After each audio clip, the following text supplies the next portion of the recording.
Hello बच्चों, welcome to RSA. आज मैं आपके लिए लेके आया हूँ केमिकल बॉन्डिंग का लेक्चर नंबर 3, जिसमें हम बहुत ही इंटरेस्टिंग चीज़ें पढ़ेंगे। ठीक है, आपने पहले वाले दोनों लेक्चर देख लिए होंगे आई होप। अगर आपने वो नहीं देखे हैं तो प्लीज़ उनको देख ले, आई बटन में आपको मिल जाएंगे। ठीक है, ऊपर। अच्छा, स्टार्ट करते हैं। देखो, केमिकल बॉन्डिंग में सबसे पहले हम पढ़ेंगे फॉर्मल चार्ज। आज पढ़ने वाले हम फॉर्मल चार्ज कि फॉर्मल चार्ज कैसे निकालते हैं। पिछले लेक्चर में हमने ल्यूइस डॉट स्ट्रक्चर बनाने सीख लिए थे। ल्यूइस और पोसेल की अप्रोच भी सीख ली थी कि क्या केमिकल बॉन्डिंग के लिए उनकी क्या अप्रोच थी। ठीक है, और उनके बाद में उन्होंने जो बताया कि ल्यूइस डॉट स्ट्रक्चर्स कैसे बनाते हैं वो अपन ने सीख ली थी।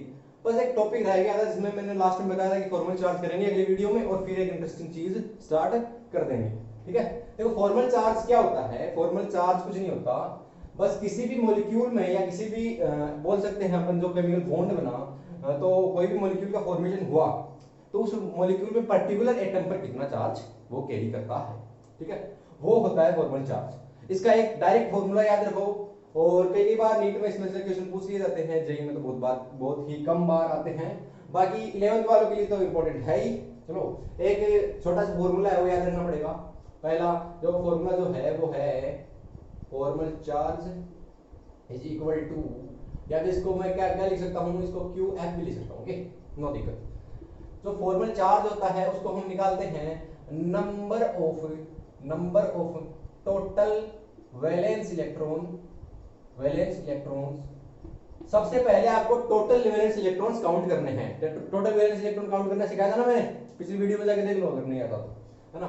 टोटल वैलेंस इलेक्ट्रॉन देखने हैं, उसके बाद में उसमें से माइनस कर दो आप 1/2 बॉन्डिंग पेयर वाले, जो अपने बॉन्ड बनाया था ना शेयर करके, वो वाले पूरे इलेक्ट्रॉन, है ना। बॉन्डिंग शेयर्ड बोल सकता हूँ ना, जो बॉन्डिंग होंगे वो शेयर ही है ना, शेयर्ड इलेक्ट्रॉन्स जो शेयर किए अपन ने, माइनस जो अनशेयर्ड थे। ठीक है, अब अनशेयर्ड और लोन पेयर इलेक्ट्रॉन्स। ठीक है, इलेक्ट्रॉन्स में ध्यान रखना, इलेक्ट्रॉन्स को यहाँ पे काउंट करके लिखना, लोन पेयर्स को नहीं लिखना। ठीक है, पेयर्स अलग चीज होती है।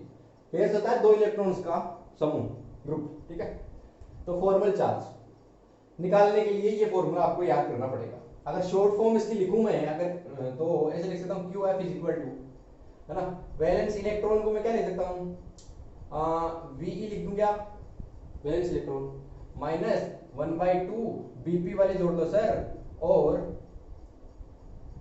माइनस ये अनशेयर्ड इलेक्ट्रॉन जो एलपी है, एलपी इलेक्ट्रॉन्स जोड़ दो। ठीक है, छोटा हो गया थोड़ा सा, सुंदर लग रहा होगा आपको, छोटी चीजें तो सुंदर लगती है तो। ठीक है, अभी पढ़ेंगे, देखो अभी पढ़ेंगे क्या, इसके एग्जांपल्स करेंगे। जब तक एग्जांपल्स नहीं होंगे, क्वेश्चंस नहीं होंगे, तब तक समझ में कैसे आएगा। ठीक है, तो एग्जांपल्स करेंगे, जिसमें सबसे पहला एग्जांपल मैं लेके चलता हूं O3 का, जो मैंने लास्ट क्लास में बताया था आपको।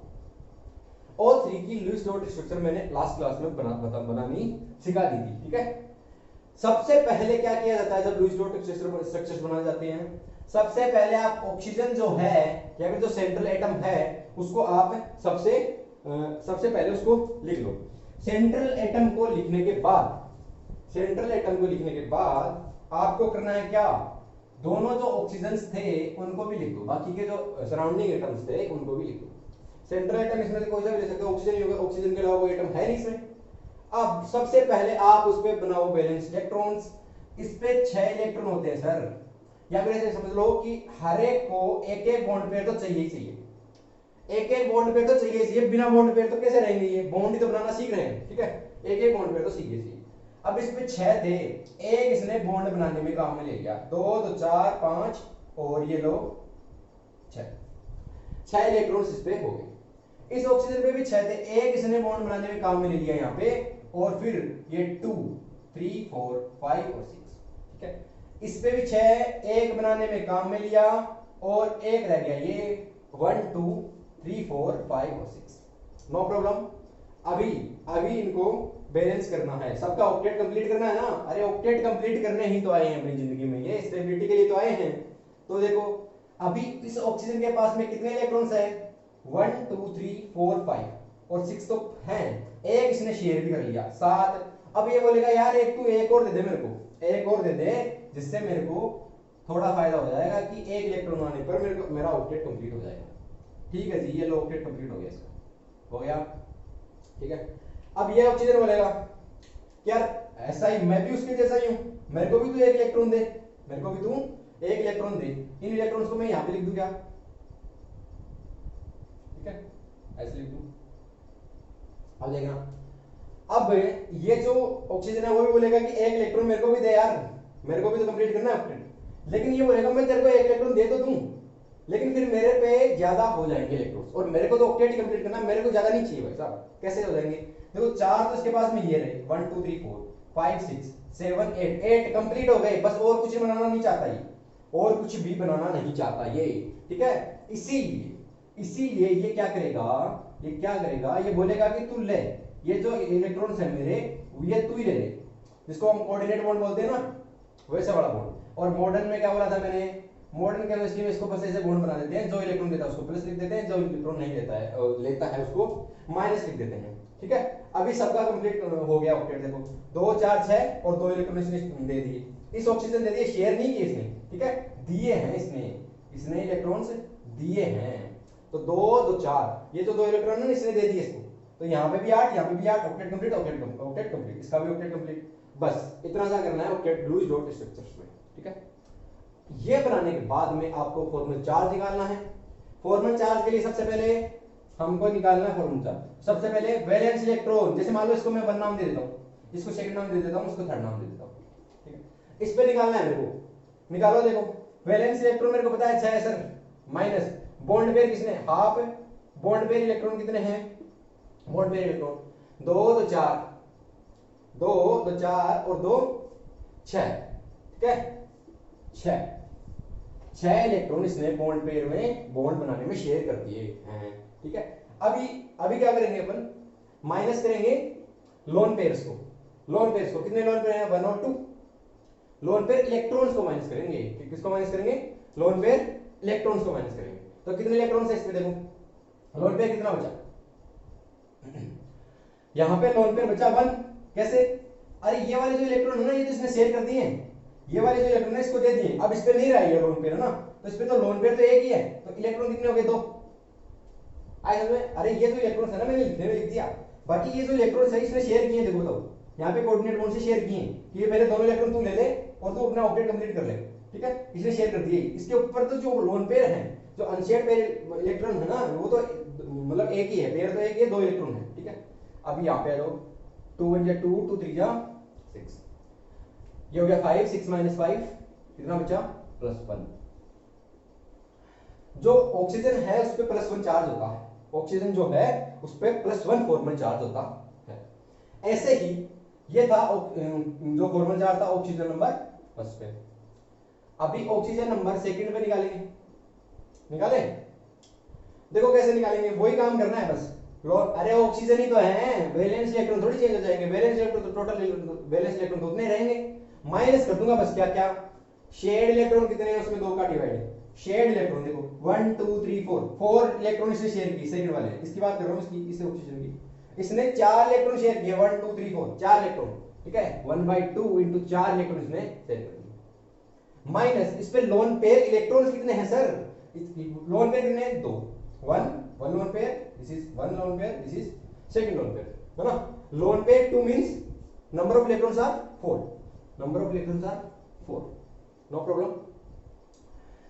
2 1 2 और 2 2 4 और 2 6, 6 - 6 कितना बचा, इस पे QF आ गया 0, फॉर्मल चार्ज कितना आ गया 0, इसीलिए तो मैंने इस पे फॉर्मल चार्ज नहीं लगाया था कुछ भी, ये फॉर्मल चार्ज ही है बच्चों, ये फॉर्मल चार्ज ही है। मॉडर्न जो केमिस्ट्री है उसमें फॉर्मल चार्ज को हम रिप्रेजेंट कर देते हैं बजाय कोऑर्डिनेटेड बॉन्ड के। ठीक है, क्योंकि कोऑर्डिनेट तो यार अपन तो कोऑर्डिनेशन केमिस्ट्री में ही नहीं समझता, तो यहाँ पे इनसे आप तो बच्चे हो, अभी आपने कहाँ पढ़ी कोऑर्डिनेशन केमिस्ट्री। ठीक है, इसीलिए हम इसको यहाँ पे प्लस चार्ज दे देते हैं, क्योंकि यहाँ पे +1 चार्ज आया था, यहाँ पे 0 चार्ज दिया है क्योंकि इस पे फॉर्मल चार्ज 0 है। आई होप आपने ये सीख लिया होगा कैसे फॉर्मल चार्ज कैलकुलेट करते हैं। आफ्टर दैट मैं पता, अच्छा ये थर्ड वाला, इस पे भी आप कर सकते हो, नंबर ऑफ इलेक्ट्रॉन सेम है, नंबर ऑफ शेयर्ड इलेक्ट्रॉन कितने हैं, नंबर ऑफ एलपी कितने हैं, ठीक है, कर सकते हो। -1 आएगा, देख लेना चाहिए घर पे। ओके, लेट मी रफीक आया क्या समझ। एक और एग्जांपल लेके चलता हूँ, एक और एग्जांपल लेके चलता हूँ, वेरी वेरी इंपॉर्टेंट एग्जांपल लेके चलता हूँ। तो आपने ये तो सीख लिया होगा कि लुईस डॉट स्ट्रक्चर बनानी तो आनी जरूरी है इसके लिए, ठीक है। तो देखो मैं एग्जांपल लेता हूं अगला, S2O3 माइनस 2 ले लेता हूं, ठीक है, S2O3 -2।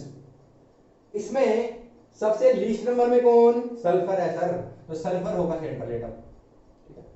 सल्फर पे कितने इलेक्ट्रॉन होते हैं, क्योंकि मैंने बताया था जो ऑक्सीजन फैमिली होती है वो इसमें आता है सल्फर। ओ सनम सीरियस तेरी प्रॉब्लम, ऐसा ही होता है ना, अरे ऐसा ही होता है ना। ऑक्सीजन फैमिली में 5 इलेक्ट्रॉन होते हैं क्योंकि ये 15th ग्रुप में आता है, ठीक है, टिक सी। अच्छा, सल्फर पे 5 इलेक्ट्रॉन सॉरी 6 इलेक्ट्रॉन होते हैं, 16 में आता है ना, 15 पे तो नाइट्रोजन आता है बच्चों, ठीक है, 16 पे आता है तो 6 इलेक्ट्रॉन होते हैं। अच्छा, सल्फर पे 6 इलेक्ट्रॉन होते हैं तो 6 इलेक्ट्रॉन ड्रॉ कर दो, या फिर सल्फर तो लगेगा सबको आप एक तरीके से क्या कर दो, ऑक्सीजन को जोड़ दो, क्योंकि एक एक बॉन्ड पे ऐसे तो जुड़ेंगे ये तो फिक्स है, ठीक है। अब आ जाओ इस सल्फर पे देखो 6 इलेक्ट्रॉन थे, 1 2 3 4 5 6 में से एक ये रहा, ठीक है, एक इसने शेयर कर दिया, ये बोलेगा सर मेरे को एक और दे दो, ये बोलेगा ले ले, इसके पास भी लिख दो 1 2 3 4 5 और 6, कोई दिक्कत नहीं है क्या। अब सल्फर ये बोलेगा एक इलेक्ट्रॉन देना यार, तो मेरी बिरादरी का ये तू भी सल्फर, मैं भी सल्फर, इसका 8 हो जाएगा, देखो 1 2 3 4 5 6 है, 2 4 6, ठीक है, और ये 4 दोनों जो शेयर कर दिए, ठीक है। इसका ऑक्टेट कंप्लीट है सर, अब इसका ऑक्टेट कंप्लीट है। इस पे आ जाओ ऑक्सीजन पे, ये ऑक्सीजन इस पे आ जाओ, ऑक्सीजन जो है ये बोलेगा कि मेरे पास भी 6 इलेक्ट्रॉन ही है, मैं भी तेरी फैमिली से ही बिलोंग करता हूं। तो इसने देखो 6 इलेक्ट्रॉन है, एक इलेक्ट्रॉन इसने शेयर कर दिया, अब बोलेगा एक इलेक्ट्रॉन और दे दे, मेरे पे 7 तो हो गए अभी तक, एक इलेक्ट्रॉन और दे दे भाई, मैं शेयर कर दे तू भी अपना इलेक्ट्रॉन, मेरे पे भी 8 इलेक्ट्रॉन कंप्लीट हो जाएंगे, 2 2 4 2 6 2 8 इलेक्ट्रॉन कंप्लीट हुए ना। लुईस डॉट स्ट्रक्चर इसकी भी बन चुकी है, इसका भी ऑक्टेट कंप्लीट, इसका भी ऑक्टेट क्या हुआ, कंप्लीट हो गया, ठीक है। यहां पे आ जाओ इस ऑक्सीजन के पास में, इसके पास भी तो वही कहानी थी, ये भी उसी फैमिली का है, तो 1 2 3 4 5 6 1 जो शेयर किया गया है इसने 1 2 3 4 5 6, ये बोलेगा सल्फर भाई मेरे को भी तो दे यार, मेरे को भी तो ऑक्टेट कंप्लीट करना है, लेकिन सल्फर भाई साहब बोलेंगे यार मैं कहां से दूं, मेरे पास इलेक्ट्रॉन बचा ही नहीं अब शेयर करने को, और मैं खुद का शायद देखो इसका खुद का हो गया कंप्लीट, 1 2 3 4 5 6 तो इसके पास में थे, ठीक है, 6 इसके पास में तो सारे शेयर हो गए, और इसमें इलेक्ट्रॉन्स भी ज्यादा हो गए, देखो कितने हो गए, 1 2 3 4 5 6 7 8 9 10 11 12 इलेक्ट्रॉन, मतलब ये एक्सपेंडेड है, एक्सपेंडेड ऑक्टेट रूल को फॉलो करता है। आज हमने लिमिटेशन में पढ़ा था ना, ड्रॉबैक में याद आ गया होगा। तो यहाँ पर -4 भी देखो, ये बोलेगा मेरे पास 7 इलेक्ट्रॉन है, तुरंत है मेरे पास 7 इलेक्ट्रॉन है, और एक इलेक्ट्रॉन भैया ने मेरे को ऊपर से दे दिया, और ये भी बोलेगा अरे ठीक है मत दे सल्फर, मेरे पास एक इलेक्ट्रॉन सबसे पहले है, क्योंकि भैया ने मेरे को एक पहले से माइनस दिया था, माइनस दिया था मतलब एक इलेक्ट्रॉन ज्यादा, ठीक है। अब निकालेंगे इन पे फॉर्मल चार्ज, इनका हो गया सबका octet complete, Lewis dot structure बन चुकी है। अभी QF निकालने की बारी, जिसमें हम इसको नोमेनक्लेचर कर देते हैं, जिसमें इसका नाम देता हूं मैं फर्स्ट, इसका नाम दे देता हूं सेकंड, आफ्टर दैट इसका नाम थर्ड, एंड इसका fourth, and this is the fifth element, okay. अब आ जाओ QF मतलब फॉर्मल चार्ज निकालेंगे, ठीक है जी, निकालेंगे। फर्स्ट पे निकालो सर फर्स्ट पे निकालो सल्फर फर्स्ट, जो सेंट्रल एटम नहीं है, सराउंडिंग एटम है सल्फर, ठीक है, कुछ मतलब नहीं है सराउंडिंग, आप सेंटर से सराउंडिंग से, आप तो डायरेक्ट जो फॉर्मूला है उस पर वैल्यूज रखो और आंसर आ जाएगा। Valence electron sir oxygen family का है 6 लिख दूंगा, कोई प्रॉब्लम नहीं है। -1/2 बॉन्डेड पेयर ऑफ इलेक्ट्रॉन, मतलब शेयर्ड इलेक्ट्रॉन कितने हैं, 1 2 3 4 इलेक्ट्रॉन है सर, 4 इलेक्ट्रॉन शेयर कर रखे हैं इन दोनों ने, 4 इलेक्ट्रॉन, माइनस अनशेयर्ड कितने हैं जिसने शेयर नहीं किए, 1 2 3 4 सर, 4 शेयर नहीं किए इसने, 4 शेयर नहीं किए इसने, 2 1 या 2 2 2 या 4 -4 -+ 2 और 4 6 6 -6 इक्वल टू 0, फॉर्मल चार्ज आ गया 0, सल्फर पे 0 है, कोई प्रॉब्लम नहीं है। अभी सल्फर सेकंड जो सेंट्रल है, जो सेंट्रल एटम है उस पे निकालेंगे QF, वो ही सल्फर है तो 6 valence electron minus 1/2 into bonded pair of electron कितने हैं सेंट्रल एटम पे बॉन्डेड पेयर ऑफ इलेक्ट्रॉन, अब गिनो 1 2 3 4 5 6 7 8 9 10 11 12 है सर 12 है 12, ये तो गजब हो जाएगा यहाँ पे देखना, माइनस लोन पेयर तो इसके दाव नहीं दे देगा, लोन पेयर तो इसके ताऊ नहीं देखा अभी तक तो 0 है, लोन पेयर कितना है 0 है, 2 1 जा 2 2 6 जा 12, 6 minus 6 minus 6 कितना आया 0, सर इस पे भी 0 चार्ज है, फॉर्मल चार्ज इस पे भी 0 है, इसीलिए मैंने देखो यहाँ पे कोई चार्ज नहीं लगाया। आया समझ में, ऑक्सीजन पे लगा के देख लो, इस ऑक्सीजन का तुम निकालोगे, इस ऑक्सीजन का मैं निकाल देता हूं और इन दोनों का सेम होगा, ठीक है, यहां पे निकाल देता हूं, यहीं पे निकाल देता हूं, चलो क्या एफ निकालूंगा किस पर ऑक्सीजन पर, मतलब एटम कौन सा ऑक्सीजन नंबर 4th पे निकाल रहा हूं। सबसे पहले वैलेंस इलेक्ट्रॉन लिखूंगा, सर वैलेंस इलेक्ट्रॉन वही होंगे जो सल्फर में है, 6 ही होंगे, 16th ग्रुप का है 6 ही होंगे, तो 6 माइनस कर दूंगा 1/2, बॉन्ड पेयर इलेक्ट्रॉन गिन लेता हूं, बॉन्ड पेयर वाले 2 इलेक्ट्रॉन हैं, 2 इसने शेयर किए हैं और उसको किसी ने नहीं दिए हैं, तो यहाँ पे 2 तो 4 और ये कितना 5 इलेक्ट्रॉन, क्या तो कितना आ गया इस पे -5, नंबर ऑफ अनशेयर्ड इलेक्ट्रॉन कितने हैं 5, 6 minus 2 1 या 2, ये कट गया, यहां पे ध्यान रखना है कितना आया 1, ठीक है -1 और ये कितना हुआ, कितना हो गया 6, और अच्छा एक इलेक्ट्रॉन एक्स्ट्रा भी तो था इसमें, अनशेयर्ड जो एक इलेक्ट्रॉन था वो एक्स्ट्रा भी तो था, 1 2 3 4 5 और 6, और ये जो एक इलेक्ट्रॉन एक्स्ट्रा आया था वो भी तो था यार, इसको कैसे भूल सकते हो तुम, ये तो भैया ने पहले दहेज में दिया था, इसको कैसे भूल सकते हो, 6 माइनस यहाँ पे इसको कैसे भूल सकते हो 6, ठीक है, ये हो गया 1 और ये 7, सर -1 चार्ज आया है, सर -1 चार्ज आया है, यहाँ पे भी मत भूल जाना सर की तरह आप भी, 1 2 3 4 5 6 और एक 7 इलेक्ट्रॉन वो जो माइनस इसी की तो वजह से आया है, अपन ने माइनस लगा दिया इसलिए यहाँ पे इलेक्ट्रॉन नहीं लगाया था, ध्यान रखना इस बात को, ठीक है, इस ऑक्सीजन पे तो 0 चार्ज आएगा, देख लेना सही, QF निकाल देना इस पे, होमवर्क है ये तुम्हारा, this is the homework, I hope जो होमवर्क देता हूं आप कंप्लीट करते हो, ठीक है, आया होगा समझ में आपको फॉर्मल चार्ज का कॉन्सेप्ट, है ना, बहुत ही इंपॉर्टेंट कॉन्सेप्ट है, लेट मी चेक, कोई प्रॉब्लम तो नहीं है, नो प्रॉब्लम, ओके,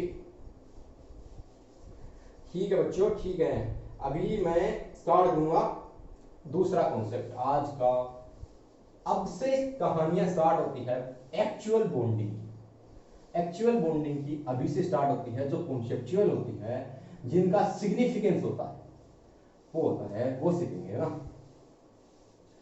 देखो बच्चों क्या होता है, इसको तो मिटा देता हूं, सबको बताएगा कि बॉन्डिंग ही चल रही है, ओके, देखो क्या होता है, अब पढ़ेंगे अपन टाइप्स ऑफ बॉन्ड्स, उससे पहले आपको थोड़ा बहुत तो आइडिया हो गया होगा, आयनिक बॉन्ड पढ़ाया है सर ने मेरे को, कैसे कोसेल भैया ने इलेक्ट्रोवैलेंट बॉन्ड बताया था, उसके बाद में सर ने ये भी बोला था कि आयनिक बॉन्ड कैसे बनते हैं ये बताएंगे अगले वीडियो में, ठीक है, लेकिन अभी स्टार्ट हो गया है, लुईस डॉट स्ट्रक्चर बन गए, फॉर्मल चार्ज वगैरह बन गए, तो अभी देखना आप, तो आप ये तो जानते हो ना कि कोई भी एटम होता है उसके अंदर न्यूक्लियस होता है, इसके बाहर होता है इलेक्ट्रॉन का क्लाउड जो बिखरे हुए होते हैं, इलेक्ट्रॉन डेंसिटी होती है ना, अलग अलग शेल्स में ऑर्बिटल्स में, ठीक है, अलग अलग शेल्स में इलेक्ट्रॉन्स प्रेजेंट होंगे।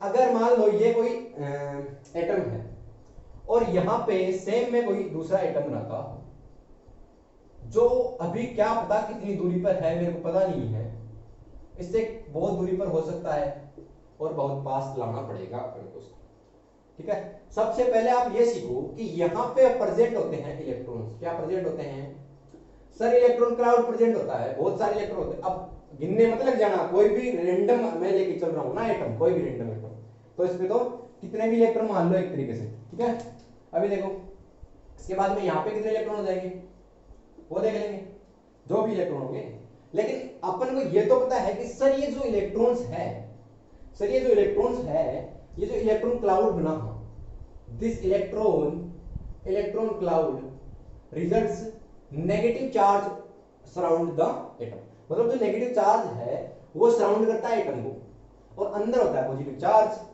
अब जो दुनिया का जो रूल था, यूनिवर्स का जो रूल है वो क्या है, वो क्या रूल है, वो यही रूल होता है कि जो ये एटम है, जो ये एटम है इसमें पॉजिटिवली चार्ज होता है इसका न्यूक्लियस, इसका होता है पॉजिटिवली चार्ज न्यूक्लियस, और जो बाहर का होता है नेगेटिवली चार्ज इलेक्ट्रॉन क्लाउड। ठीक है, अब सबसे पहले अपने को पता है कि जो पॉजिटिव चार्ज होता है ये अपने से नेगेटिव को ढूंढेगा। क्या है, अरे मेल फीमेल को ढूंढता है, ठीक है, वही चल रहा है। तो यहां पे जो पॉजिटिव चार्ज है वो क्या करेगा, अपने ऑपोजिट जेंडर को ढूंढेगा। ऑपोजिट जेंडर कौन, ये पॉजिटिव तो नेगेटिव को ढूंढेगा, नेगेटिव जो है वो पॉजिटिव को ढूंढेगा। ठीक है, तो आपको समझने की बात ये है कि जो नेगेटिव नेगेटिव चार्ज होते हैं इन दोनों इलेक्ट्रॉन क्लाउड्स में, यहां पे तो होता है रिपल्शन, प्रतिकर्षण जिसे कहते हैं हिंदी वाले, ठीक है, रिपल्शन। और ये जो थे ये भी ऑपोजिट है सर, इनमें भी रिपल्शन होगा, इनमें भी रिपल्शन होगा। ठीक है, और अगर इनको मैं पास लेके आऊं तब की बात कर रहा हूं, ठीक है, ऐसा नहीं इनफाइनाइट पे पड़ा है और रिपल्शन कर रहा है अट्रैक्शन कर रहा है, ऐसा कुछ नहीं होता। ठीक है, अभी मैं पास लेके आ रहा हूं, अभी पास लेके आऊंगा पोटेंशियल एनर्जी कर्व जो क्या है वो सब समझाऊंगा। ठीक है, अभी ये पास क्यों आ रहे हैं, समझ रहे हो, पास क्यों आ रहे हैं, ये इलेक्ट्रॉन्स को ट्रांसफर करने के लिए आ रहे हैं सर। ये पास में आपने समझा रखा है सब कुछ, क्वेश्चन वगैरह आपने समझाया था और आपने उनकी बात को मेरे से ट्रांसफर किया है ना। अभी देखो ये जो इलेक्ट्रॉन है, इस इलेक्ट्रॉन में और इस न्यूक्लियस में, इस इलेक्ट्रॉन क्लाउड में और इस एटम के न्यूक्लियस में जो अट्रैक्शन होगा ना वो इंपॉर्टेंट है। ये जो फोर्स ऑफ अट्रैक्शन लग रहा है, this force of attraction is responsible for the chemical bonding, ionic bonding जिसे कहते हैं। दिस फोर्स ऑफ अट्रैक्शन ही क्या है, रेस्पॉन्सिबल है आयनिक बॉन्डिंग के लिए। इस बात को ध्यान रखना आप, इस बात को ध्यान रखना आप। जब तक अट्रैक्शन होंगे ना, जब तक अट्रैक्शन होंगे तब तक आयनिक बॉन्डिंग बहुत स्ट्रॉन्ग बनी रहेगी। और आपको मैं बता दूं this force of attraction is electrostatic force of attraction, ठीक है, which have I discussed in previous classes। मैंने प्रीवियस क्लासेस में इलेक्ट्रोस्टैटिक बॉन्ड क्या, फोर्स क्या होता है ये भी बता रखा है थोड़ा बहुत। ठीक है, तो यहां पे आओ आप कि फोर्स ऑफ अट्रैक्शन होता है सर, ठीक है होता है। तो अब ये कब तक होगा, ये कब तक होगा, ये कब तक होगा, ये जब तक होगा सर। और ये क्यों होगा, क्योंकि अच्छा ये होता क्या है, वाई सर आप बता क्यों रहे हो यार, क्यों होता क्यों है। अरे सब कुछ अपन क्या कर रहे हैं, स्टेबिलिटी के लिए तो भाग रहे हैं अपन, स्टेबिलिटी के लिए तो जी रहे हैं अपन। ठीक है, तो वाई, एक मिनट रुकना मैं फैन ऑफ कर देता हूं। सर क्यों होता है ये, क्यों होता है ये सर, ये इसलिए होता है क्योंकि हर एक एटम चाहता है स्टेबिलिटी, और स्टेबिलिटी तभी आती है जब किसी भी सिस्टम की एनर्जी लो हो, एनर्जी क्या हो, कम हो। ठीक है, देखो एनर्जी लो कैसे होगी, जब भी अट्रैक्शंस होते हैं ना, जब भी अट्रैक्शंस होते हैं ना दुनिया में, तो हमेशा एनर्जी रिलीज होती है, हमेशा एनर्जी रिलीज होती है। और जब भी रिपल्शन होता है तो एनर्जी अब्जॉर्ब होती है। मेरे को एनर्जी दे तब मैं पास आऊंगा, मेरे को एनर्जी दे तब मैं पास आऊंगा। अगर रिपल्शन हो रहा है तो मतलब एनर्जी का एब्जॉर्प्शन हो रहा है उसमें। लेकिन अट्रैक्शन जब होता है ना तब एनर्जी रिलीज होती है, कि इसका मतलब वो अट्रैक्शन इसीलिए कर रहे हैं क्योंकि अपनी एनर्जी को कम करना चाहते हैं। और कम कैसे कर सकते हैं, मैं एनर्जी को कम कैसे कर सकता हूँ, मैं आपको कंटेंट वो करके, है ना, ट्रांसफर करके, या फिर ज्यादा बात करके, है ना, मैं मेरी एनर्जी को कैसे कम कर सकता हूँ, है ना, काम करके। ठीक है, अट्रैक्शन से, है ना, अट्रैक्शन से क्या हो जाएगा, एनर्जी रिलीज हो जाएगी, और सिस्टम की एनर्जी रिलीज होने पर सिस्टम की एनर्जी जो है वो कम हो जाएगी। ठीक है, और एनर्जी कम होने पर, जब भी energy decreases then stability of the molecules increases. Very good, आपको सबको पता है कि स्टेबिलिटी ऑफ जो मॉलिक्यूल्स है वो इंक्रीज होती है क्योंकि उनमें जो एनर्जी है वो डिक्रीज हो रही है। ठीक है सर, समझ गए, इस डायग्राम को अच्छे से समझ गए होंगे आप कि रिपल्शन होता है इलेक्ट्रॉन क्लाउड्स में, और जो अंदर के न्यूक्लियस है वो भी ऑपोजिट चार्ज है, ऑपोजिट चार्ज में रिपल्शन होता है सर। और इन दोनों में अट्रैक्शन इसलिए होता है क्योंकि वो अपने एनर्जी को रिलीज करना चाहते हैं, स्टेबिलिटी को गेन करना चाहते हैं। अच्छा ठीक है सर, समझ गए कि वाई समझ गए हम कि अट्रैक्शन होगा। तो ये क्या हमेशा होता रहेगा, हमेशा। अरे कोई अंदर थोड़ी घुस जाएगा उसके। कब तक होगा अट्रैक्शन? तब तक होगा till FOA equals to FOR. This is the force of repulsion and this is the force of attraction. Oh my God, क्या हो गया, क्या हो गया? देखो ध्यान से देखना, यहां पे है फोर्स ऑफ अट्रैक्शन जो इक्वल हो गया फोर्स ऑफ रिपल्शन के। मतलब यहां तक आते आते फीमेल फ्रेंड का मेल फ्रेंड से मेल जो है मन भर गया, मन भर गया। अब कुछ नहीं है, अब अट्रैक्शन कुछ नहीं है, अब स्टेबल हो गए अपन, ठीक है। अब यहाँ पे आते आते इन्होंने शादी कर ली, यहाँ पे आते आते इन्होंने शादी कर ली। इसके बाद में कोई भी अट्रैक्शन नहीं होगा और कोई भी रिपल्शन नहीं होगा। अब शादियों के बाद में जो रिपल्शन होते हैं वो अलग रिपल्शन है, ठीक है। ये रिपल्शन अलग चीज है, ठीक है। अच्छा, फोर्स ऑफ अट्रैक्शन जो है फोर्स ऑफ रिपल्शन के इक्वल हो गया। शादी तो होगी बस। अब शादी जो हो गई, इसके बाद में क्या बॉन्ड टूट भी सकते हैं? क्या टूट सकते हैं सर? कैसे? जब रिपल्शन और पास में लेके आऊंगा, उसको और पास में लेके आऊंगा, जो ये पोटेंशियल एनर्जी थी, this is called potential energy, ठीक है। इसको पोटेंशियल एनर्जी कहते हैं। जो एनर्जी होती है मॉलिक्यूल्स में, जो ग्राउंड स्टेट में जो होती है एनर्जी, या फिर आयनिक स्टेट में भी कह सकते हैं, या फिर समझते हो ना पोटेंशियल एनर्जी, काइनेटिक एनर्जी जो होती है, ठीक है। वो पोटेंशियल एनर्जी जो है यहाँ पे तो होती है डिक्रीज। और जब रिपल्शन होता है सर, जब रिपल्शन होता है तो हमेशा एनर्जी जो है वो एब्जॉर्ब होती है, एनर्जी एब्जॉर्ब होती है। और जब एनर्जी एब्जॉर्ब होगी तो सिस्टम की एनर्जी बढ़ जाएगी, जो सिस्टम है उसकी एनर्जी बढ़ जाएगी और स्टेबिलिटी घट जाएगी सर। और कोई भी एटम अपना स्टेबिलिटी को घटाना नहीं चाहता है, इसलिए यहीं पे आके वो अपना जिंदगी गुजार लेते हैं, ठीक है। अब ध्यान से सुनना, एक नया कॉन्सेप्ट है, नया कॉन्सेप्ट क्या इसी से रिलेटेड है, ठीक है। लेट मी रिपीट, आप स्क्रीनशॉट दे सकते हो उसका।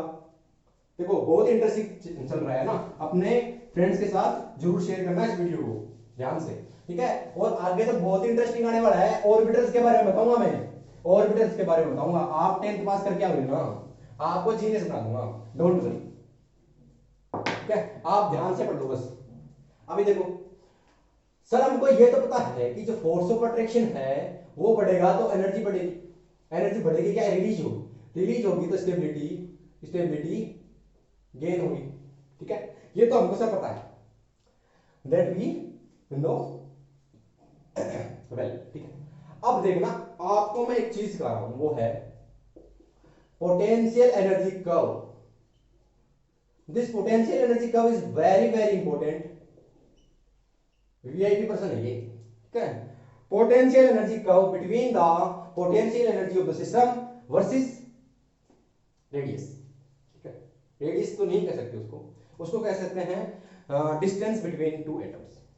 अच्छा, जो दोनों एटम्स थे वो दूर दूर पड़े थे सर। सबसे पहले मैं यहाँ पे पोटेंशियल एनर्जी कर्व बनाता हूं, तो उसके लिए मैं यहाँ पे कोई कोऑर्डिनेट बना देता हूं, ये वाई कोऑर्डिनेट, जिसपे मैं पोटेंशियल एनर्जी को रिप्रेजेंट कर रहा हूं। यहाँ पे पॉजिटिव जो है पोटेंशियल एनर्जी है, और सब जानते हैं ये तो कोऑर्डिनेट्स को, यहाँ पे माइनस जो है वो पोटेंशियल एनर्जी कर्व है। और this is the x axis on which I will represent the R. Or what is this R? This R is this, the distance between two atoms. दो atoms के बीच का distance is the R, ठीक है। अब इस R को, अब इन atoms को मैं पास ला रहा हूं, या फिर ये दोनों एटम्स खुद ही पास आ रहे हैं, क्योंकि अपनी एनर्जी को कम करना चाहते हैं, स्टेबिलिटी लाना चाहते हैं। अब इन एटम्स को जब मैं पास लाऊंगा तो क्या होगा सर, उनकी पोटेंशियल एनर्जी पहले जीरो तो नहीं थी, लेकिन कुछ ना कुछ तो थी।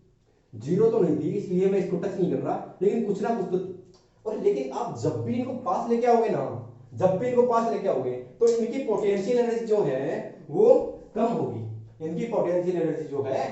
होगी, सर। मतलब एनर्जी रिलीज होगी, और जब भी एनर्जी रिलीज होती है ना तो उसको हम नेगेटिवली रिप्रेजेंट करते हैं। तो नेगेटिव में मैग्नीट्यूड वाइज और ज्यादा बढ़ेगा, है ना, ठीक है। एनर्जी ज्यादा होगी, लेकिन मैग्नीट्यूड वाइज कौन सा होगा? नेगेटिव मैग्नीट्यूड, ठीक है। तो ये जो पोटेंशियल एनर्जी है वो सर डिक्रीज होगी, देखो एनर्जी रिलीज हुई मतलब नेगेटिवली चार्ज है ना, और पोटेंशियल एनर्जी डिक्रीज हुई। अब इन दोनों को मैं तब तक पास लाया जब तक फोर्स ऑफ अट्रैक्शन इक्वल नहीं हो गया फोर्स ऑफ रिपल्शन के। जब तक शादी नहीं हो गई तब तक मैंने ये सारे कांड किए हैं अब तक के, ठीक है। अब यहां पे शादी होना शुरू हो गई, फेरे वेरे हो गए, और जैसे ही 2-4 महीने बीते इन दोनों में स्टार्ट हो जाएगा रिपल्शन, सर रिपल्शन, और रिपल्शन बढ़ेगा, रिपल्शन बढ़ेगा तो क्या बढ़ेगा, रिपल्शन बढ़ेगा तो क्या बढ़ेगा, रिपल्शन बढ़ेगा तो सर एनर्जी बढ़ जाएगी, और जब भी एनर्जी बढ़ती है, जब भी एनर्जी बढ़ती है तो सर स्टेबिलिटी कम हो जाती है, स्टेबिलिटी कम हो जाती है तो कोर्ट के चक्कर नहीं लगाना पड़ता क्या, बॉन्ड नहीं टूट जाते क्या, अरे रिपल्शन होने पर तो बॉन्ड टूटेंगे ना, जब तक अट्रैक्शन होगी तभी तक बॉन्ड बने रहेंगे, तब तक रिलेशनशिप में बॉन्ड बने रहेंगे, ठीक है। तो एक बैलेंस बना के चलना भी चाहिए अपने रिलेशनशिप से। केमिस्ट्री से क्या सीख सकते हैं अपन कि फोर्स ऑफ अट्रैक्शन और फोर्स ऑफ रिपल्शन की तरह है, अपने को अपनी जिंदगी में भी रिपल्शन जो रिलेशनशिप्स हैं अपनी उनमें बैलेंस बना के रखना चाहिए, ठीक है। तो जो केमिस्ट्री है ना वो अपनी डेली लाइफ से भी रिलेट करती है, ठीक है। अभी देखना यहां पे आते आते रिपल्सन क्यों बढ़ा, यहां पे आते आते सर आपने नीचे क्यों नहीं लगे गए, आप नीचे क्यों नहीं लगे गए, इसको ऊपर क्यों लगे, अरे क्योंकि जब मैं पास लाया तो वो जो यहां पे इलेक्ट्रॉन क्लाउड था और यहां पे जो इलेक्ट्रॉन क्लाउड था, इन दोनों इलेक्ट्रॉन क्लाउड में ज्यादा अट्रैक्शन नहीं हुआ, ज्यादा रिपल्शन हुआ, क्यों, क्योंकि ये है opposite charge, these electron clouds are opposite charge, opposite charge जब ज्यादा opposite क्या ये similar charge, sorry similar charge जब ज्यादा पास आते हैं तो उनमें ज्यादा रिपल्शन होता है, ठीक है सर, समझ गए सर। लेकिन यहां पे क्या लिख सकता हूं, what can I right here, मैं यहां पे लिख सकता हूं सर यहां पे शादी हो चुकी थी, यहां पर जो बैलेंस था उनके रिलेशनशिप का वो बैलेंस हो चुका था, जो उनकी डगमगाया गया कब रिश्ता, जब उनमें रिपल्शन ज्यादा बढ़ेगा, जब भी ज्यादा रिपल्शन बढ़ता है तब रिश्ते टूट गए, यहां पे रिश्ते टूटने की बात आ जाती है, यहां पे पोटेंशियल एनर्जी बढ़ जाती है, जब भी पोटेंशियल एनर्जी बढ़ जाती है यहां पे पॉजिटिव हो गई, यहां पे जब पोटेंशियल एनर्जी पॉजिटिव हो गई तब क्या हुआ, बॉन्ड जो है वो वीक होना स्टार्ट हो गए, दूर स्टार्ट हो गए। अब देखना किस चीज पे या किस रेडियस पे या किस दूरी पर कहां तक लेके आऊं मैं उसको, कहां तक लेके आऊं कि फोर्स ऑफ अट्रैक्शन और फोर्स ऑफ रिपल्शन इक्वल हो जाए, बिल्कुल इक्वल हो जाए, कोई लड़ाई झगड़ा नहीं हो रिलेशनशिप में, ठीक है। यहां तक लेके आओ सर, यहां तक लेके आओ जहां तक, इसको थोड़ा शार्प बनाना चाहिए था मेरे को, ठीक है, लेकिन मेरी ड्राइंग जो थोड़ी खराब है इसलिए मैंने ऐसा बना दिया। तो यहां पे देखो फोर्स ऑफ अट्रैक्शन जो है सर फोर्स ऑफ रिपल्शन के बराबर हो गया, जब भी force of attraction force of repulsion के बराबर हो जाता है देन यहां पर बॉन्ड बनना स्टार्ट हो जाता है, वेरी इंपॉर्टेंट है। यहां पर force of attraction greater than था फोर्स ऑफ रिपल्शन के, यहां पे force of attraction force of repulsion से ज्यादा था, इसीलिए जो बॉन्ड्स थे वो बन रहे थे या फिर एटम्स जो थे वो टुगेदर पास में आ रहे थे। लेकिन जैसे जैसे पास में आए सर उनमें फोर्स ऑफ अट्रैक्शन और फोर्स ऑफ रिपल्शन ये तो कम होने लगा, और एक ऐसा भी सिचुएशन आया जिसमें फोर्स ऑफ अट्रैक्शन जो है फोर्स ऑफ रिपल्शन के बराबर हो गया, और आफ्टर दैट ऐसा भी सिचुएशन आया जहां पर फोर्स ऑफ जो अट्रैक्शन था वो बहुत ही कम हो गया फोर्स ऑफ रिपल्शन से, और यहां पे तो इतना ज्यादा हो गया फोर्स ऑफ रिपल्शन जो है फोर्स ऑफ अट्रैक्शन से फुल ज्यादा हो गया, और कोर्ट के चक्कर लगाने पड़ रहे हैं, पर बताओ क्या करें, ठीक है। तो अब देखना इस एग्जांपल से आप समझ में आ रहा होगा तुमको, है ना, जब भी डेली लाइफ से कोई एग्जांपल जोड़ देते हैं ना तो बच्चों को बहुत ज्यादा समझ आता है, इसीलिए मैं डेली लाइफ से एग्जांपल्स को जोड़ना ज्यादा प्रीफर करता हूं, ठीक है। अभी यहां पे देखना जो फोर्स ऑफ अट्रैक्शन था वो फोर्स ऑफ रिपल्शन के बराबर हो गया सर, और जहां पर बराबर हुआ इस रेडियस को क्या कहेंगे, जहां पर ये बराबर हुआ उस रेडियस को कहेंगे आर नोट, और what is this R nought, this is the bond length, यहीं से बॉन्ड लेंथ तक की अपने जो है इंट्रोडक्शन दे दिया है, इंट्रोड्यूस कर दिया है कि बॉन्ड लेंथ क्या होती है सर, बॉन्ड लेंथ वो होती है जो, तो सर बॉन्ड लेंथ होती क्या है, बॉन्ड लेंथ वो होती है जो इन दोनों में जब तक कि वो डिस्टेंस जो इन दोनों फोर्सेस को इक्वल नहीं करते, वो क्या होती है, बॉन्ड लेंथ होती है, आर नोट होती है, ठीक है। This is the R nought और द बॉन्ड लेंथ, ठीक है। वो कैमरा हिल गया था तो थोड़ा बीप आएगा बीच में, कोई दिक्कत नहीं है। अच्छा, आर नोट इसको क्या कहते हैं, बॉन्ड लेंथ कहते हैं। बॉन्ड लेंथ वो होती है जहां पर इन दोनों एटम्स को मैं पास लेके आया, तो ये जो फोर्स ऑफ अट्रैक्शन और जो फोर्स ऑफ रिपल्शन था, जब ये बराबर हो गया और जिस डिस्टेंस में बराबर हुआ उसको कहते हैं R nought of the bond length. ठीक है, कोई दिक्कत नहीं है। अभी देखना, अभी एक नया कॉन्सेप्ट स्टार्ट करते हैं। कॉन्सेप्ट तो क्या अपन ने क्या क्या पढ़ा वो देखते हैं। रफ करता हूं उसको मैं, समझ में आया होगा आपको, पोटेंशियल एनर्जी का वो समझ में आया होगा आपको। ओके, अब देखो टाइप्स ऑफ बॉन्ड जो है, ये जो केमिकल बॉन्ड बना, ये जो केमिकल बॉन्ड बना, केमिकल बॉन्ड इज, या फिर ऐसे बोल सकते हैं कि फॉर्मेशन ऑफ, दिख रहा है क्या, आई होप दिख रहा हो, formation of chemical bond is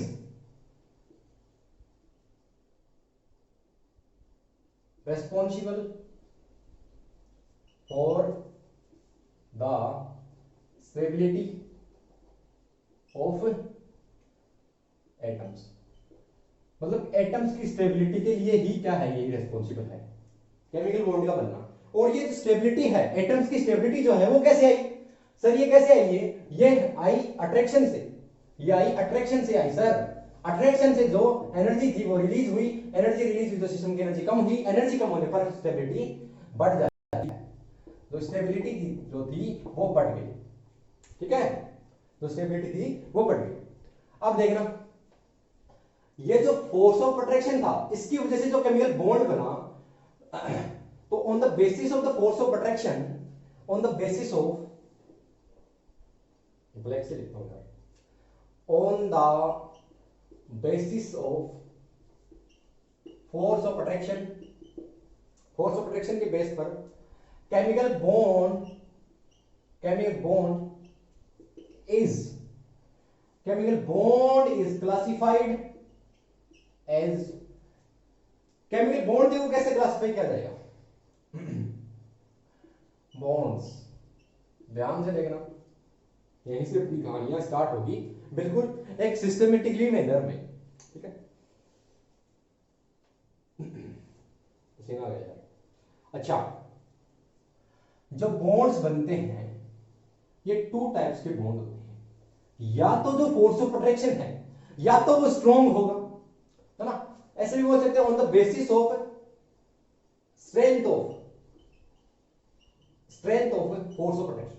force of attraction की स्ट्रेंथ के बेस पर भी हम बोल सकते हैं कि जो या तो जो फोर्स ऑफ अट्रैक्शन जो थे, या तो ये होंगे स्ट्रॉन्ग, तो बनेंगे स्ट्रॉन्ग बॉन्ड्स, तब बनते हैं स्ट्रॉन्ग बॉन्ड्स।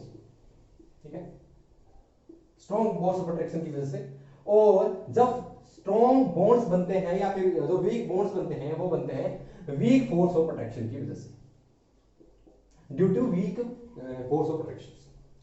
जब वीक फोर्स ऑफ अट्रैक्शन देखो कब होता है, जब एक पर इलेक्ट्रॉन जो है क्लाउड है वो कम हो और एक पे जो पॉजिटिव चार्ज है, एक तो केटाइन पर, यहाँ पे देखो इस पे तो +2 है और यहाँ पे अगर Cl माइनस ही है, तो इन दोनों में जो मैग्नीट्यूड ऑफ द चार्ज है वो कम होता है या फिर ज्यादा होता है, तब ये बॉन्ड बनते हैं स्ट्रॉन्ग, और अगर मैग्नीट्यूड ऑफ चार्ज कम होता है तब क्या होते हैं, ये वीक बन जाते हैं।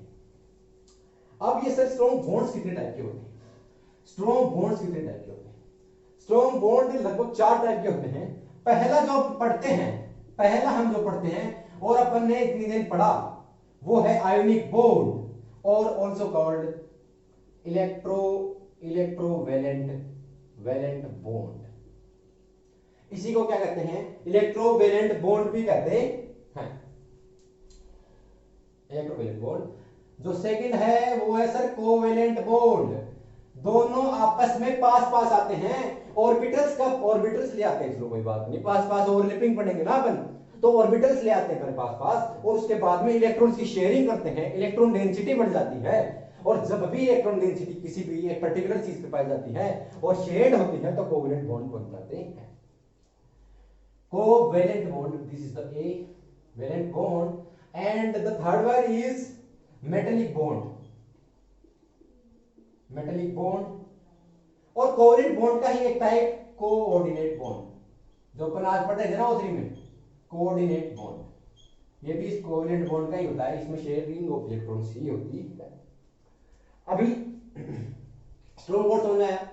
सर स्ट्रॉन्ग बॉन्ड्स वो बॉन्ड्स होते हैं जो फोर्स ऑफ प्रोटेक्शन जिसमें ज्यादा होता है, और वीक बॉन्ड्स वो होते हैं जहां पर वीक बॉन्ड्स वो होते हैं जहां पर फोर्स ऑफ प्रोटेक्शन कम होता है। स्ट्रॉन्ग बॉन्ड्स में चार टाइप्स के होते हैं, जहां पे ionic bond, covalent bond, coordinate bond और मेटालिक बॉन्ड आता है। These three are the in the syllabus of NEET और जेईई। मेटालिक बॉन्ड को बहुत कम पढ़ा जाता है, मेटालिक बॉन्ड को बहुत कम पढ़ा जाता है, लेकिन जो वीक बॉन्ड होते हैं उनमें देखना यहां पे आ जाते हैं van der Waals force of attraction. These are not the like bones, these are not like bones, these are the force of attraction. इसको फोर्स ऑफ अट्रैक्शन ही कहा जाता है क्योंकि ये एक तरीके से अट्रैक्शन रहता है, दो स्पीशीज में ओनली अट्रैक्शन रह के चला जाता है। जैसे दोनों बीएफजीएफ थे लेकिन उन्होंने शादी नहीं की, बीएफजीएफ थे तो थोड़ा बहुत अट्रैक्शन रहा लेकिन शादी नहीं की और फिर ब्रेकअप हो गया।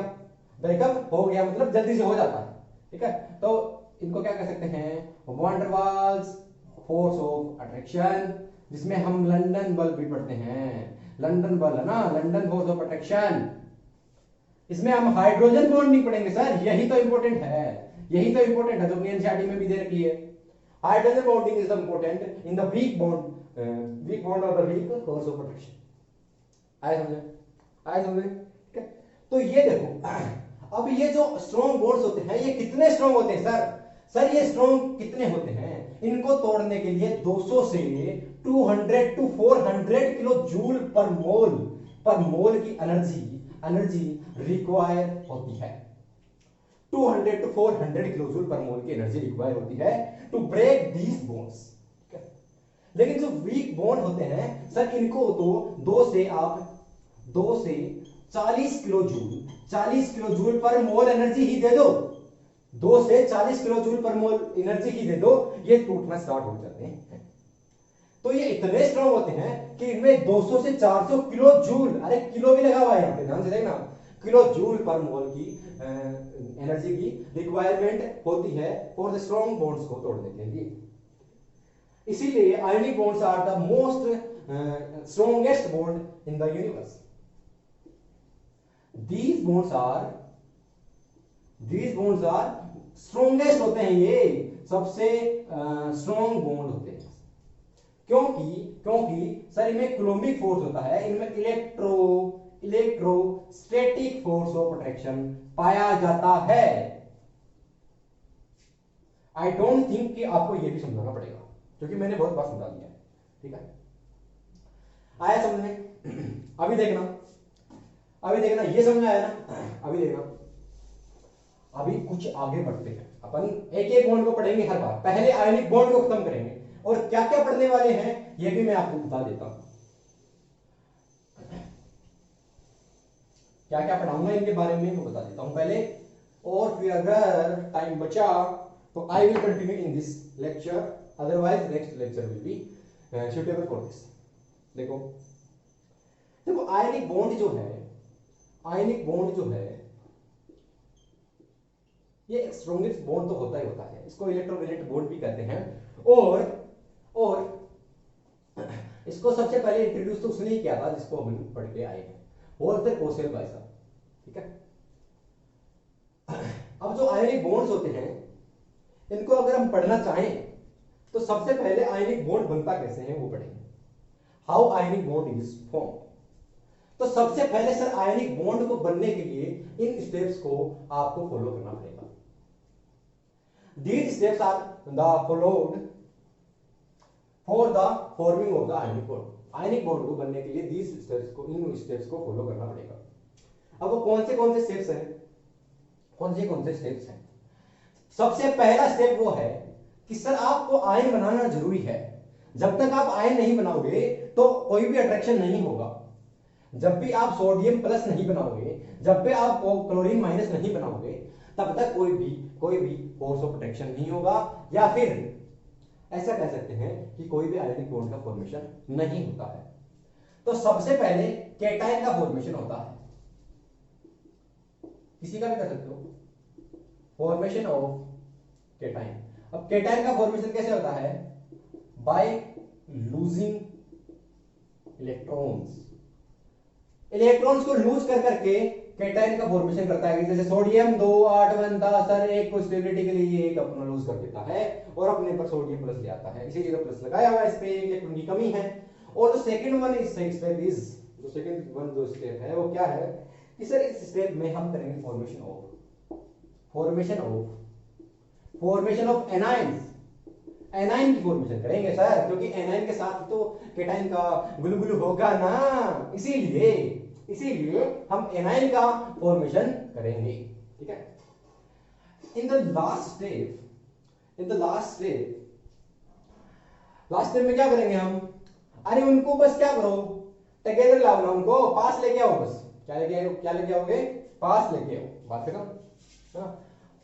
बस इसमें लास्ट स्टेप में फोर्स ऑफ अट्रैक्शन बढ़ाओ, एनर्जी को डिक्रीज करो, स्टेबिलिटी लाओ और हम हमारा जो लेटिस है वो फॉर्म्ड हो चुका है।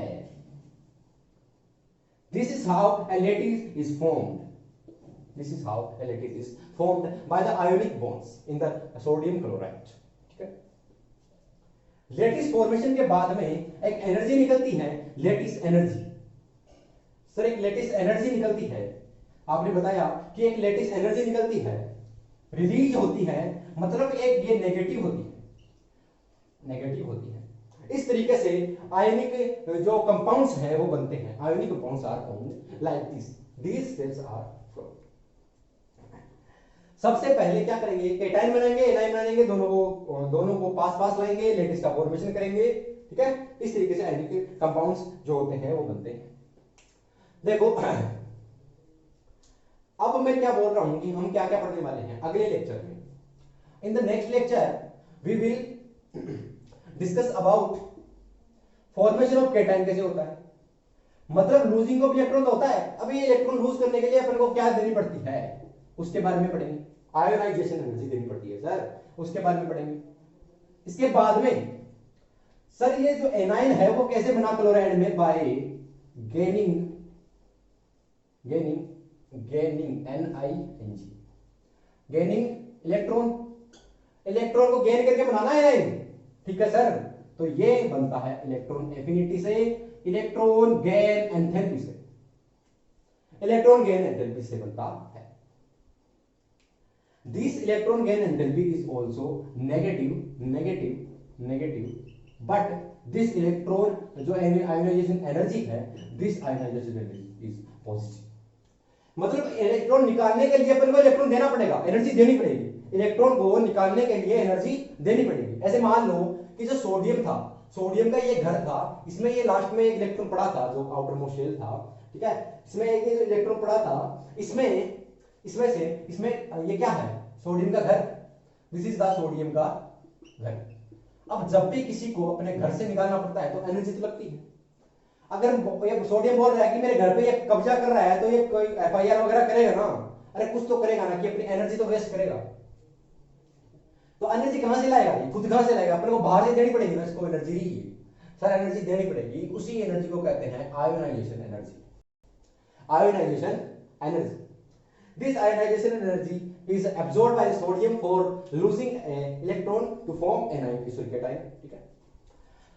In the formation of the anion में क्या होता है, इलेक्ट्रॉन को गेन करना होता है, इलेक्ट्रॉन एक बढ़ाना होता है। In the outermost shell of the chlorine there is 5 electrons are present, which is represented by 7 this। Outer motion में एक इलेक्ट्रॉन और लेने के लिए यहाँ पे एक इलेक्ट्रॉन ऐड करना पड़ता है, और जब भी इलेक्ट्रॉन ऐड करते हैं तो इलेक्ट्रॉन एफिनिटी या इलेक्ट्रॉन गेन एंथैल्पी जो है वो रिलीज होती है सर, एनर्जी जो है वो energy is released when electron is gained by one any atom। किसी भी एटम द्वारा जब इलेक्ट्रॉन गेन किया जाता है तब एनर्जी जो है वो होती है रिलीज, एनर्जी रिलीज होती है। अच्छा, जो लास्ट वन कंडीशन है वो पढ़ेंगे अपन। उसके पहले मैं बता दूं लेटिस एनर्जी जो है अब बन गए केटाइन और anion. These cations and anions are formed in the state of the gases. गैसीय स्टेट में ही बनते हैं। जब गैसीय स्टेट में ही कोई एटम होगा तभी ये जाके बनेंगे, तभी ये जाके बनते हैं। These anions are formed in the gaseous state, in the gaseous state. अगर ये सॉलिड स्टेट में मेटल पड़ा है तो सबसे पहले इसको सब्लिमेशन एनर्जी देके इसको गैसियस स्टेट में चेंज करो सर, और उसके बाद में हम इलेक्ट्रॉन निकाल सकते हैं। अदरवाइज वी कांट, हम कुछ नहीं कर सकते, हम कुछ नहीं कर सकते, इलेक्ट्रॉन नहीं निकाल सकते। We can't lose the electron in the formation of the anion. Similarly we have to change this chlorine, पहले से ये तो गैसियस स्टेट में होता है, अगर this chlorine present in the solid form or the other form, we have to change this form in the gaseous state. Gaseous state में हमको चेंज करना पड़ेगा, गैसियस स्टेट में हमको चेंज करना पड़ेगा। ठीक है सर, समझ में आया। गैसियस स्टेट में चेंज करके आपने बताया कि गैसियस स्टेट में चेंज करो और केटायन के लिए तो आयनाइजेशन एनर्जी दो, केटायन के लिए तो आयनाइजेशन एनर्जी दो, और एनायन के लिए electron gain enthalpy electron affinity जो है, हालांकि थोड़ा सा शार्प साइड में थोड़ा सा डिफरेंस होता है। This I will discuss about these in the lecture of the atomic structure. अलग तरीके से पढ़ते हैं इसको, पीरियोडिसिटी में पढ़ते हैं इसको, ठीक है, वो अलग तरीके की कहानी है। लेकिन एफिनिटी समझ लो आप, तो इलेक्ट्रॉन गेन एंथैल्पी, इलेक्ट्रॉन को गेन करने पर कितनी एंथैल्पी निकली by the gaseous atom, isolated gaseous atom से एटम में एक इलेक्ट्रॉन जोड़ने पर कितनी जो एनर्जी है वो रिलीज होती है, वो होती है क्या, इलेक्ट्रॉन एफिनिटी और द इलेक्ट्रॉन गेन एंथैल्पी।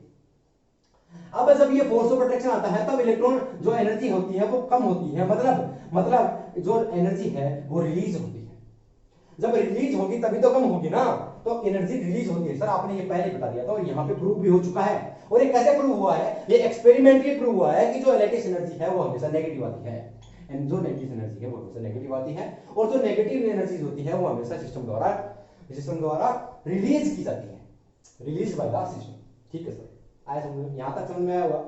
अब जो ये लैटिस एनर्जी निकली इसका हम पढ़ने वाले हैं calculation, how this lattice energy is calculated, this energy is how calculated theoretically or the experimentally, how this lattice energy is calculated. In the next lecture we will discuss about this lattice energy and these electron gain enthalpy or the ionization energy and the formation of the ionic compounds. ठीक है, अच्छा आपको समझ में आया होगा इतना कि आयनिक कंपाउंड कैसे बनते हैं, एक ओवरव्यू तो आपको मिल चुका होगा। ठीक है, अब अगले लेक्चर में हम जो लैटिस एनर्जी है, जो एनायन का फॉर्मेशन करेंगे, केटायन का फॉर्मेशन करेंगे, और जो ये लैटिस एनर्जी है इसका कैलकुलेशन करेंगे थ्योरेटिकली और द एक्सपेरिमेंटली। थ्योरेटिकली होता है जैसे बोर-लिंडे इक्वेशन से, बोर-लिंडे इक्वेशन से आपने नहीं सुनी होगी, आई सी आई कैन अंडरस्टैंड, आपने नहीं सुनी होगी बोर-लिंडे इक्वेशन, क्योंकि बहुत सारे लोग क्या कह देते हैं, सर यहाँ पे इलेक्ट्रोस्टैटिक फोर्स होता है, फोर्स ऑफ अट्रैक्शन होता है, इसीलिए जो कूलम्बिक फोर्स में हम फिजिक्स में पढ़ते हैं ना सर, कूलम्बिक फोर्स हम जो फिजिक्स में पढ़ते हैं ना सर, हम जो क्यू पढ़ते हैं कि के Q1 Q2 अपॉन R पढ़ते हो ना, ये पढ़ते हो ना, R स्क्वायर करके पढ़ते हो ना, यहाँ पे तो वहाँ पे तो ऐसा करके लोग बता देते हैं। But this is the not the right way to describe this lattice energy, this is not the right way.